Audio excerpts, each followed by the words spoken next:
Halo, selamat malam pemirsa Catatan Demokrasi hadir menjumpai Anda selama 1,5 jam ke depan. Kalau kita sudah menyimak dari filler yang Anda saksikan tadi pemirsa, kita ketahui bahwa sepanjang hari kemarin dari kira-kira sekitar pukul 10 pagi sampai dengan maghrib, ini hakim di Mahkamah Konstitusi menyampaikan hasil persidangan. Ada 7 gugatan pada saat itu yang diajukan terkait dengan batasan usia calon presiden dan calon wakil presiden.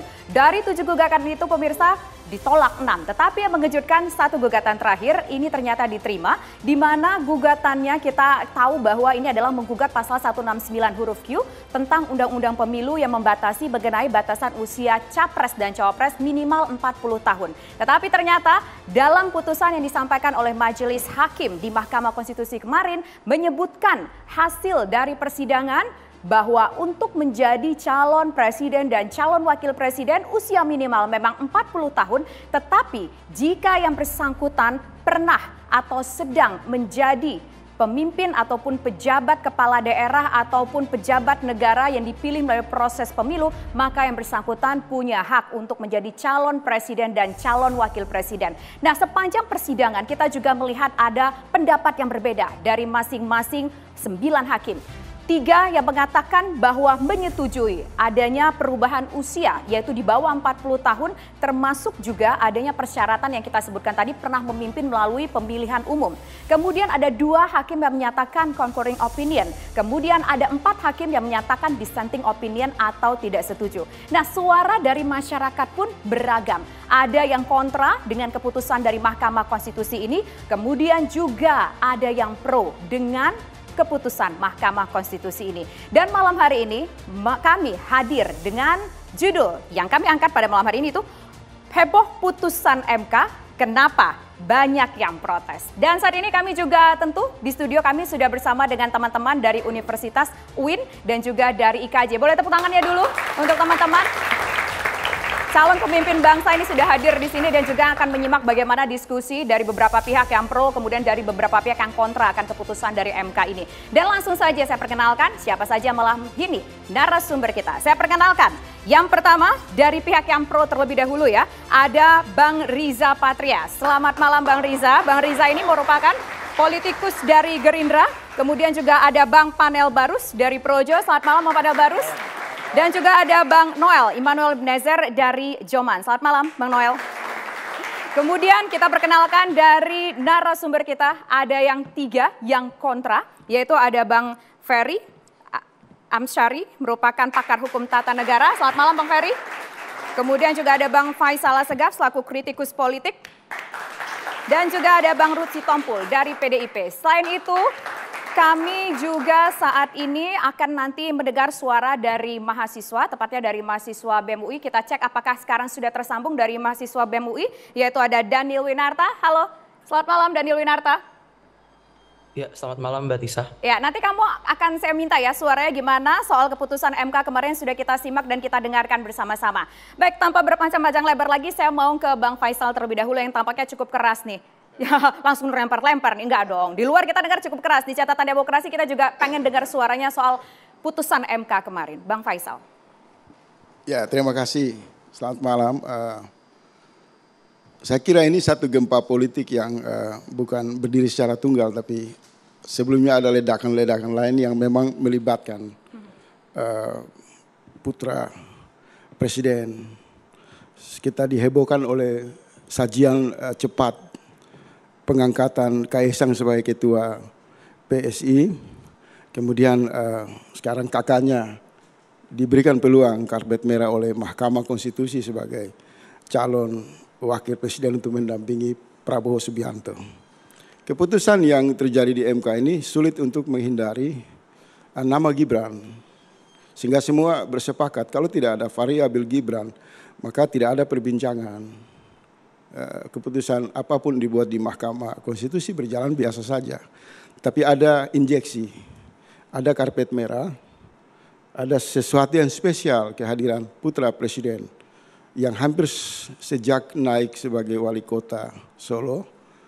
Saya membaca di BBC, memang memprediksi Gibran akan disiapkan untuk masuk di pemilihan presiden 2024. Dan hari ini terbukti perbincangan itu makin ramai. putra Presiden Jokowi ini mulai disurvei, angka-angkanya sudah semakin mulai direkayasa dari 3% menuju ke 15 kalau nggak salah per hari ini saya baca. Jadi kentalnya tarik menarik kepentingan politik di meja MK atau ruang gelap para hakim Mahkamah Konstitusi karena munculnya nama putra Presiden Gibran. Kalau Ini bacaan ada umum. nama Gibran, Abang sah-sah aja nggak dengan keputusan MK itu? Saya kira biasa saja. MK mau putuskan zero tanpa usia pun silakan saja.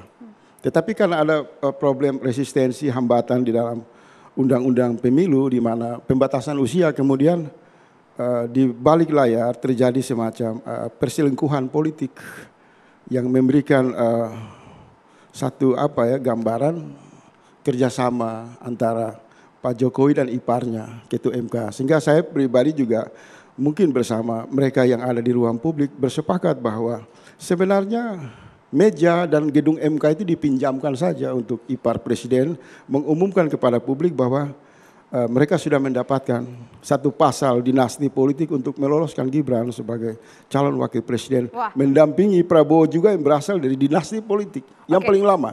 Sedikit saya jelaskan soal Prabowo. Jadi ini tarikan dinasti politik yang baru lahir dari Widodo, Jokowi, kemudian bertemulah dengan calon presiden mantan mantu Presiden Soeharto, Prabowo.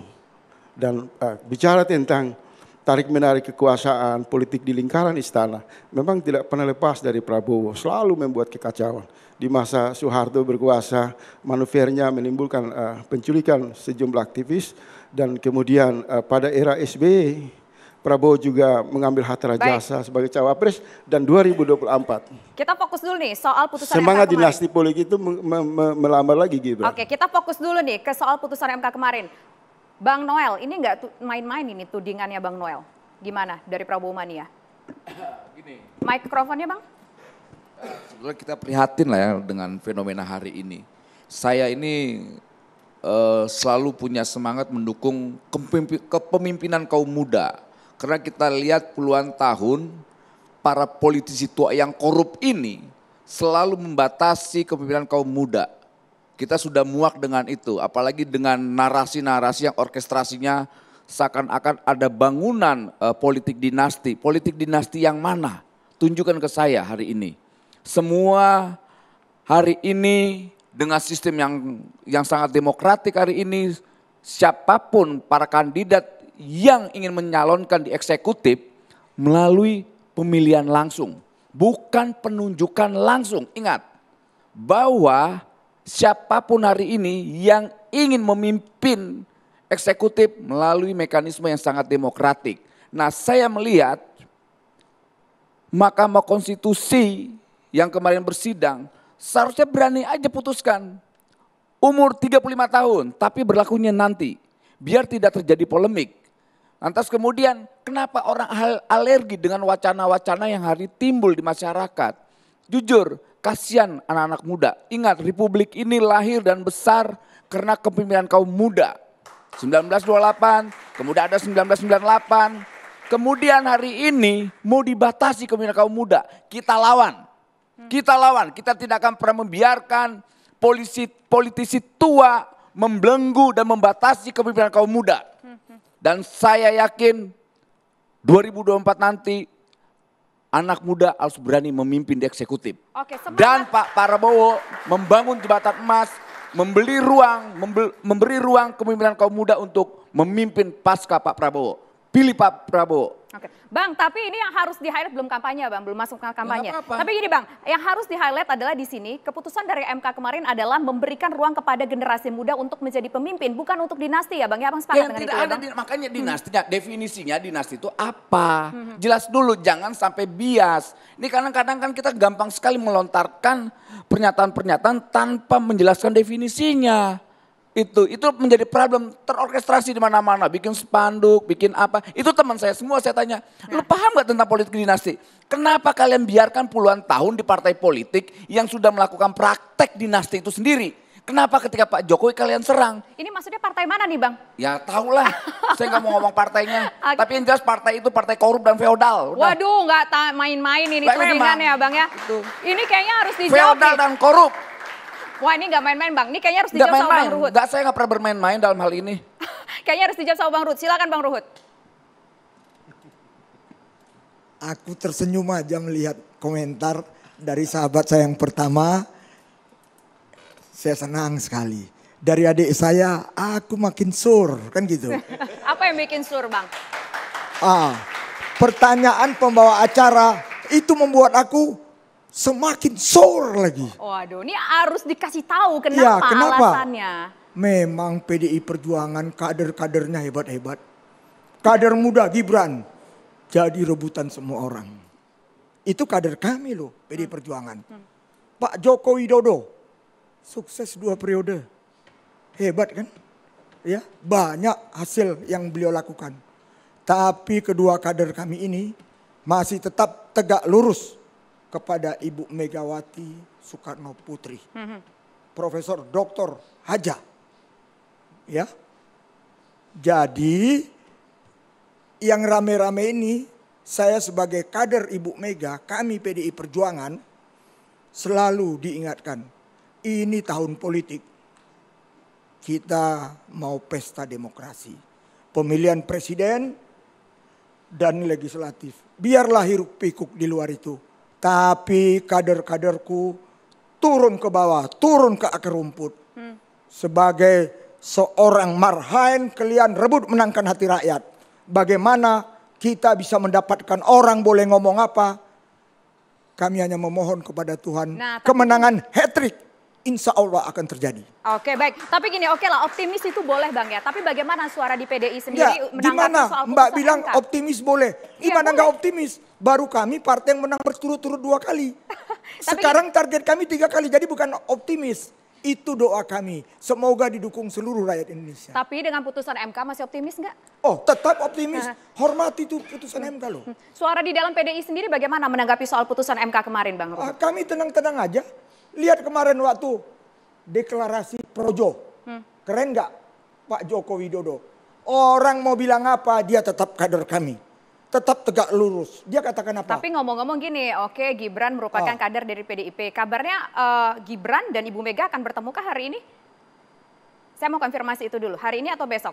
Kira-kira apa yang akan dibincangkan? Karena Mbak mula-mula bilang tadi hari ini. Hari ini belum ada dong, ini udah malam. Jadi insya Allah besok. Nah apakah itu akan membahas soal apa? Apakah akan tegak lurus tetap di PDIP atau jangan-jangan akan pindah ke yang lain? Oh, Ibu Mega itu jujur saja kami semua mau presiden kadernya, mau gubernur, ya, mau kami semuanya. Kalau udah Ibu Mega ngomong, memang kami sangat patuh, loyal kepada beliau. Itu. Tapi gini, oke kita penasaran juga besok akan bertemu begitu ya. Terus besok gosip-gosipnya nih di luar kan gosip itu harus dikonfirmasi ya Bang ya. Biar nggak jadi gibah ya Bang ya. Nah ada katanya besok akan ada kejutan. Prabowo akan bersanding dengan, maksud saya Ganjar akan bersanding dengan siapa? Jujur aja kalau kami ya mengenai Ganjar dengan siapa. Kami menunggu Ibu Mega dan kawan-kawan koalisi. Inisialnya M benar. Inisialnya M benar. Kami jujur saja, kami semua, Pak Joko Widodo saja tegas mengatakan, ojo gerasa kerusuk, ojo kesusu, jangan buru-buru. Kami tunggu aja apa yang dikatakan oleh pimpinan-pimpinan ketua umum partai itu. Kami nggak mau mendahului. Jadi Mbak mau ngomong apa, kita tunggu. Sabar duduk di boncengan. Aduh, Bang, nanti tapi gini Bang, belum terjawab. Saya tuh masih pengen tahu sebetulnya sikap dari PDIP atas putusan mahkamah itu apa sih? Iya, udah terjadi kita mau bilang apa lagi, hormati. Kecewa. Kita negara hukum. Oke, negara hukum hormat tapi kecewa. Saya selalu mengatakan orang bilang, panas ya Bang? Enggak, tapi kami diajarkan, hati boleh panas, kepala tetap dingin. Kan itu aja. Intinya gitu, hati panas, kepala dingin. Nanti kita akan dengar dari suara Bang Riza ya. Usai jeda berikut pemirsa kami kembali sesaat lagi.